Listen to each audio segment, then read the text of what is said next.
योजनेच्या अंतर्गत कन्नड सहकारी कारखाना जो आम्ही 2012 मध्ये घेतला होता बारामती ॲग्रोने, त्या बाबतीत माझं नाव जे ईडीने घेतलं होतं त्याच्या अगेन्स्ट ही आता त्याच्यासाठी ही चार्जशीट आता फाईल केलेली आहे. याच्यामध्ये आपण जर बघितलं तर 2008ला MEC बँकेने कन्नड सहकारी कारखाना जेव्हा तो कोऑपरेटिव्ह होता तेव्हा त्यांना डिमांड नोटीस पाठवली होती.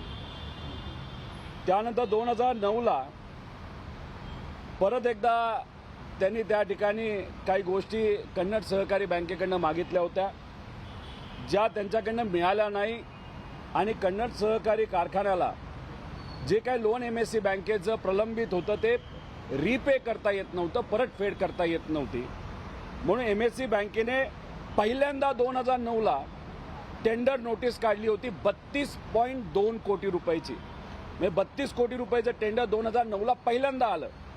किती लोकांनी भरलं? एका सुद्धा व्यक्तीली, एका सुद्धा कंपनीली ते टेंडर 2009ला भरलं नव्हतं.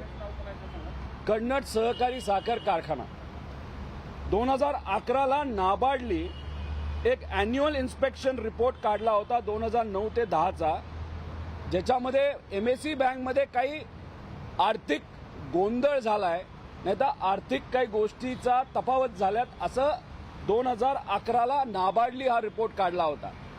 आता isakal.com आहे देशातील नंबर 1 ची मराठी न्यूज वेबसाईट. प्रत्येक अपडेटसाठी isakal.com ला नक्की भेट द्या.